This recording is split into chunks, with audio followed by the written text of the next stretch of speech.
ನನ್ನ ಹೆಸರು ವಿನಯ್. ನಾನು ಬೆಂಗಳೂರಿಗೆ ಕೆಲಸವನ್ನು ಹುಡುಕಿಕೊಂಡು ಬಂದೆ. ಇಲ್ಲಿ ನನಗೆ ಯಾರೂ ಪರಿಚಯವಿಲ್ಲ. ಅದಕ್ಕೆ ಒಂದು ಸಣ್ಣ ರೂಮನ್ನು ಬಾಡಿಗೆಗೆ ಪಡೆಯೋಣ ಎಂದು ಹುಡುಕಲು ಶುರು ಮಾಡಿದೆ. ನಾನು ತುಂಬ ದಿನ ಹುಡುಕಿದೆ, ಬೀದಿ ಬೀದಿಗೆ ಹೋದೆ.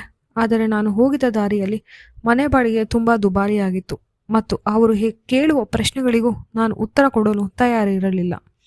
ಅದಕ್ಕೆ ಸ್ವಲ್ಪ ದೂರವಾದರೂ ಪರವಾಗಿಲ್ಲ ಅಂತ, ಹಳೆ ಮನೆಯಾದರೂ ಚಿಂತೆ ಇಲ್ಲ ಎಂದು ಬೇರೆ ಕಡೆ ಹುಡುಕಲು ಹೋದೆ.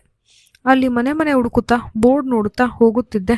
ಇಡೀ ದಿನ ಓಡಾಡಿ ತುಂಬ ಆಯಾಸವಾಗಿ ಎದುರಿಸು ಬಿಡುವ ಅಂಥ ಸಮಯದಲ್ಲಿ ನನಗೆ ಒಂದು ಬೋರ್ಡ್ ಕಾಣಿಸಿತು, ಮನೆ ಬಾಡಿಗೆ ಇದೆ ಎಂದು.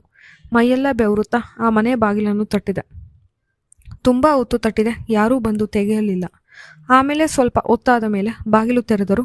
ಒಂದು ಸುಂದರವಾದ 21 ವರ್ಷದ ಹುಡುಗಿ ಆಗತಾನೆ ಸ್ನಾನ ಮಾಡಿದ್ದಳು. ತಲೆಗೆ ಟವಲ್ ಸುತ್ತಿದ್ದಳು. ಆವಾಗ ನನಗೆ ಅರ್ಥವಾಯಿತು ಯಾಕೆ ಲೇಟ್ ಆಯಿತು ಎಂದು. ಅವಳು ನನ್ನನ್ನು ನೋಡಿ, ನೀವು ಯಾರು, ನಿಮಗೆ ಏನು ಬೇಕು ಎಂದು ಪ್ರಶ್ನಿಸಿದಳು. ನಿಮ್ಮ ಮನೆ ಮುಂದೆ ಬೋರ್ಡನ್ನು ನೋಡಿ ನಾನು ಬಾಡಿಗೆಗೆ ಬಂದಿದ್ದೇನೆ. ನಮ್ಮ ಮನೆ ಮೇಲೆ ಒಂದು ಸಣ್ಣ ರೂಮ್ ಇದೆ. ನಿಮಗೆ ಒಪ್ಪಿಗೆ ಆದರೆ ನೀವು ಇರಬಹುದು. ಆದರೆ ನೀವು ನೋಡಿಕೊಂಡು ಹೋಗಿ, ನನ್ನ ತಾಯಿ ಬಂದ ಮೇಲೆ ಮಿಕ್ಕಿದ್ದು ಮಾತಾಡುತ್ತಾರೆ. ಆಯಿತು, ಹಾಗೆ ಆಗಲಿ. ನಾನು ಮೊದಲು ರೂಮನ್ನು ನೋಡುತ್ತೇನೆ. ಆಕೆ ಒಳಗಡೆ ಹೋಗಿ ರೂಮಿನ ಬೀಗವನ್ನು ತೆಗೆದುಕೊಂಡು ಬಂದಳು. ಇಬ್ಬರು ಮೆಟ್ಟಿಲನ್ನು ಹತ್ತಿ ಮೇಲೆ ಹೋದೆವು. ಒಂದು ಸಣ್ಣ ರೂಮ್ ಇದೆ, ಹಾಲ್ ಇದೆ, ಅಡಿಗೆ ಮನೆ ಇದೆ. ಒಬ್ಬರಿಗೆ ಇರುವುದಕ್ಕೆ ಅನುಕೂಲವಾಗಿದೆ. ಚೆನ್ನಾಗಿ ಗಾಳಿ ಬೆಳಕು ಬರುತ್ತದೆ. ನಾನು ಅದನ್ನು ನೋಡಿ, ತುಂಬ ಇಷ್ಟವಾಗಿದೆ ಮೇಡಮ್. ನಿಮ್ಮ ತಾಯಿ ಬಂದರೆ ನಾನೇ ತೆಗೆದುಕೊಳ್ಳುತ್ತೇನೆ ಎಂದು ದಯವಿಟ್ಟು ಹೇಳಿ. ಅಮ್ಮ ಇನ್ನೇನು ಬರುವ ಹೊತ್ತಾಯಿತು, ನೀವು ಕೆಳಗಡೆ ಕಾಯಬಹುದು. ಇಬ್ಬರು ಕೆಳಗೆ ಬಂದ್ವಿ. ಅವರ ಮನೆ ಆಚೆ ಇರುವ ಚೇರಿನ ಮೇಲೆ ನಾನು ಕುಳಿತೆ. ಆಕೆ, ನೀವು ತುಂಬ ದಣಿದಿದ್ದೀರಾ, ನಾನು ನಿಮಗೆ ಜ್ಯೂಸನ್ನು ತೆಗೆದುಕೊಂಡು ಬರುತ್ತೇನೆ ಎಂದು ಒಳಗೆ ಹೋದಳು. ನಾನು ಮನೆಯ ಸುತ್ತ ಕಣ್ಣಾಡಿಸಿದೆ, ಯಾರೂ ಕಾಣಲಿಲ್ಲ. ಆಕೆ ಜ್ಯೂಸ್ ತೆಗೆದುಕೊಂಡು ಬಂದಳು. ನಾನು ಜ್ಯೂಸನ್ನು ಹೀರುತ್ತಾ ಆಕೆ ಹೆಸರನ್ನು ಕೇಳಿದೆ. ಆಕೆ, ನನ್ನ ಹೆಸರು ಛಾಯಾ, ನನ್ನ ಪರಿಚಯವನ್ನು ಮಾಡಿಕೊಟ್ಟೆ. ನಾವಿಬ್ಬರು ಮಾತಾಡ್ತಾ ಇರುವಾಗ ಅವರ ತಾಯಿ ಬಂದರು. ನನ್ನನ್ನು ಪರಿಚಯಿಸಿ ಆಕೆ ಒಳಗೆ ಹೋದಳು. ಅವರ ತಾಯಿ, ನಿಮಗೆ ರೂಮನ್ನು ಕೊಡುತ್ತೇನೆ, ಬಾಡಿಗೆ ಎಷ್ಟು, ಹೀಗೆ ಇರಬೇಕು ಎಂದೆಲ್ಲ ಹೇಳಿ, ನೀವು ನಾಳೆಯಿಂದ ಬರಬಹುದು. ನನಗೆ ಇರುವುದಕ್ಕೆ ಒಂದು ಜಾಗ ಸಿಕ್ಕರೆ ಸಾಕೆಂದು ಎಲ್ಲದಕ್ಕೂ ಒಪ್ಪಿಕೊಂಡೆ. ಮರುದಿನವೇ ನಾನು ಲಗೇಜು ಸಮೇತ ಅಲ್ಲಿಗೆ ಹೋದೆ. ಮೊದಲ ದಿನ ನಾನು ಮನೆಯನ್ನು ಸ್ವಚ್ಛಗೊಳಿಸುವುದರಲ್ಲಿ ತಲ್ಲೀನನಾದೆ. ಕೆಳಗಡೆ ಮನೆಯಲ್ಲಿ ಯಾರೂ ಕಾಣಲಿಲ್ಲ. ನಂತರ ಛಾಯಾ ಮೇಲ್ಗಡೆ ಬಂದು ಬಟ್ಟೆ ಒಗೆದಿದ್ದಾಳೆ. ಆದರೆ ನನ್ನ ಜೊತೆ ಏನೂ ಮಾತಾಡಿಲ್ಲ. ನಾನು ನನ್ನ ಕೆಲಸದಲ್ಲಿ ಗಮನ ಹರಿಸಿದೆ. ಕೆಲಸಕ್ಕಾಗಿ ಹುಡುಕಲು ಶುರು ಮಾಡಿದೆ. ಆದರೆ ಬೆಂಗಳೂರಿನಂಥ ಮಹಾನಗರದಲ್ಲಿ ಕೆಲಸ ಹುಡುಕುವುದು ತುಂಬ ಕಷ್ಟ. ನಾನು ಪಡುತ್ತಿರುವ ಕಷ್ಟವನ್ನು ಛಾಯಾ ನೋಡುತ್ತಿದ್ದಾಳೆ. ನನಗೆ ಊಟವನ್ನು ಅವಳೇ ಕೊಡುತ್ತಿದ್ದಳು. ಒಟ್ಟಿನಲ್ಲಿ ನನಗೆ ಊಟ ಮತ್ತು ಇರುವುದಕ್ಕೆ ತೊಂದರೆ ಇರಲಿಲ್ಲ. ಒಂದು ದಿನ ನಾನು ಕೆಲಸವನ್ನು ಹುಡುಕಿ ತುಂಬ ಆಯಾಸವಾಗಿ ಬಂದು ಮಲಗಿದ್ದೆ. ಛಾಯಾ ಬಟ್ಟೆ ತೆಗೆದುಕೊಂಡು ಹೋಗಲು ಮೇಲೆ ಬಂದಿದ್ದಳು. ನನ್ನನ್ನು ನೋಡಿ, ಯಾಕೆ ತುಂಬ ಸುಸ್ತಾಗಿದ್ದೀರಾ ಎಂದು ಮಾತು ಹೇಳಿದಳು. ನಾನು ಆಕೆಗೆ ನಡೆದಿದ್ದನ್ನು ಹೇಳಿದೆ. ಅವಳು, ನೀವು ಯೋಚನೆ ಮಾಡಬೇಡಿ, ನಿಮಗೆ ಖಂಡಿತ ಸಿಗುತ್ತೆ.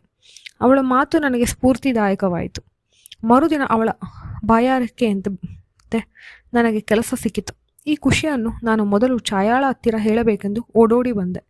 ಆಕೆ ನನ್ನನ್ನು ನೋಡಿ, ನನ್ನ ಖುಷಿಯನ್ನು ನೋಡಿ ಅವಳಿಗೆ ಅರ್ಥವಾಯಿತು. ನಾನು ಹೇಳಿರಲಿಲ್ಲವೇ ಎಂದು ನಕ್ಕಳು. ಅಂದಿನಿಂದ ನಾವಿಬ್ಬರು ಒಳ್ಳೆಯ ಸ್ನೇಹಿತರಾದೆವು. ನಾನು ಆಕೆಯನ್ನು ಕೇಳಿದೆ, ಎಲ್ಲಿ ನಿಮ್ಮ ತಾಯಿ ಜಾಸ್ತಿ ಕಾಣೋದೇ ಇಲ್ಲ ಎಂದು.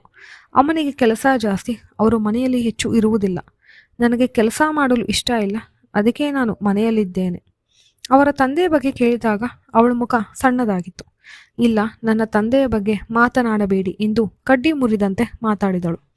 ಅವಳ ಮನಸ್ಸಿನಲ್ಲಿ ಏನೋ ಕಹಿ ಇರೋದು ನನಗೆ ಅರ್ಥ ಆಯಿತು. ಸಮಯ ಬಂದಾಗ ಅವಳೇ ಹೇಳುತ್ತಾಳೆ ಎಂದು ನಾನು ಸುಮ್ಮನಾದೆ. ಸ್ವಲ್ಪ ದಿನದ ನಂತರ ಗಣೇಶ ಹಬ್ಬ ಬಂತು. ನಾನೇನು ಹಬ್ಬಕ್ಕೆ ಊರಿಗೆ ಹೋಗಲಿಲ್ಲ. ರಜಾ ಇದ್ದಿದ್ದರಿಂದ ನಾನು ರೂಮಿನಲ್ಲೇ ಉಳಿದೆ. ಛಾಯಾ ವಿಧವಾದ ಅಡಿಗೆಯನ್ನು ಮಾಡಿದಳು. ನನಗೂ ಸ್ವಲ್ಪ ಕೊಟ್ಟಳು. ಅವಳು ಅಡಿಗೆ ಮಾಡುವುದರಲ್ಲಿ ಎತ್ತಿದ ಕೈ. ತುಂಬ ಚೆನ್ನಾಗಿ ರುಚಿಯಾಗಿ ಮಾಡ್ತಾಳೆ. ಅವಳು ಸಮಯ ಸಿಕ್ಕಾಗಲೆಲ್ಲ ನನ್ನ ಜೊತೆ ರೂಮಿನಲ್ಲಿ ಇರಲು ಪ್ರಾರಂಭಿಸಿದಳು. ಹಬ್ಬದ ದಿನ ಯಾಕೋ ಅವಳು ಹತಾಶಳಾಗಿದ್ದಳು. ಕೇಳಿದ್ದಕ್ಕೆ ನನಗೆ ಯಾರೂ ಇಲ್ಲ, ನಾನೊಬ್ಬಳೇ ಎಂದು ನನಗೆ ಬೇಜಾರಾಗುತ್ತೆ ಎಂದು ಅಳತೊಡಗಿದಳು. ನಾನು ಅವಳನ್ನು ತುಂಬ ಸಮಾಧಾನ ಪಡಿಸಿದೆ. ಆದರೂ ಅವಳು ಜೋರಾಗಿ ಅಳುತ್ತಾಳೆ. ಅವಳ ಕೈಯನ್ನು ಹಿಡಿದು, ನೀನು ಅಳಬೇಡ, ನಾನಿದ್ದೇನೆ ನಿನ್ನ ಜೊತೆ, ನೀನು ಕಷ್ಟ ಸುಖದಲ್ಲಿ ಜೊತೆಯಾಗಿರುತ್ತೇನೆ. ನಮ್ಮಿಬ್ಬರ ಕಣ್ಣುಗಳು ಒಂದಾದವು. ಇಬ್ಬರ ಕಣ್ಣಲ್ಲಿ ಪ್ರೀತಿ ಕಾಣುತ್ತಿತ್ತು. ನಾವಿಬ್ಬರು ಮಾತನಾಡದೆ ಪ್ರೀತಿಯಲ್ಲಿ ತೇಲಿದೆವು. ನಮ್ಮ ಪ್ರೀತಿಯ ಪಯಣ ಶುರುವಾಯಿತು.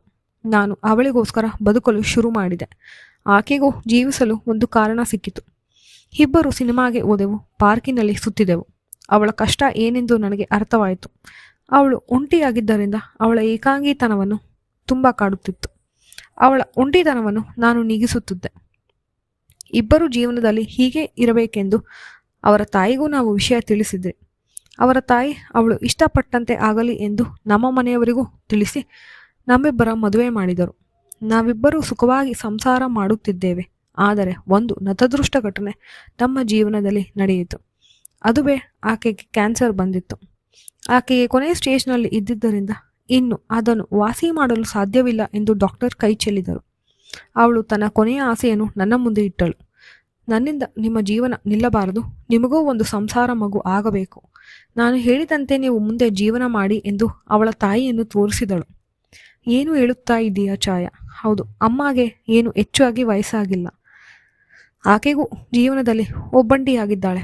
ನೀವು ಹೆಣ್ಣು ಮಕ್ಕಳನ್ನು ಎಷ್ಟು ಮರ್ಯಾದೆಯಿಂದ ನೋಡಿಕೊಳ್ಳುತ್ತಿದ್ದೀರಾ ಎಂದು ನನಗೆ ತಿಳಿದಿದೆ.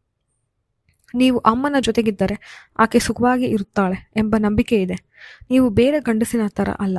ಈ ಮಾತನ್ನು ಕೇಳಿ ಅವಳ ತಾಯಿಗೂ ಗರಬಡದಂತೆ ಆಯಿತು. ಮಗಳು ಏನು ಹೇಳುತ್ತಿದ್ದಾಳೆ ಎಂದು ಅರ್ಥ ಮಾಡಿಕೊಳ್ಳಲು ತುಂಬ ಸಮಯ ಬೇಕಾಯಿತು. ಆದರೆ ಇದು ಅವಳ ಕೊನೆಯ ಆಸೆಯಾಗಿತ್ತು. ನಾವು ಈಡೇರಿಸಲೇಬೇಕಾಗಿತ್ತು. ಅವಳು ಇಚ್ಛಿಸಿದಂತೆ ನಾವು ಮದುವೆಯಾದೆವು. ಅವಳ ಮುಂದೆ ಸಂಸಾರವನ್ನು ಮಾಡಿದೆವು. ಅವಳ ತಾಯಿ ಗರ್ಭಿಣಿಯಾದರು.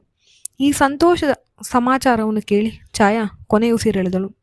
ಛಾಯಾಳ ರೂಪದಲ್ಲಿ ನಮಗೆ ಒಂದು ಸುಂದರ ಹೆಣ್ಣು ಮಗುವಿನ ಆಗಮನವಾಯಿತು.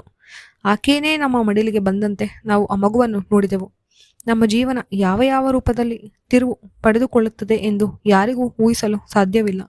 ಜೀವನ ಬಂದಂತೆ ನಾವು ಹೋಗಬೇಕು ಮತ್ತು ನಮ್ಮನ್ನು ನಂಬಿದವರನ್ನು ಪ್ರೀತಿಯನ್ನು ನೀಡಬೇಕು.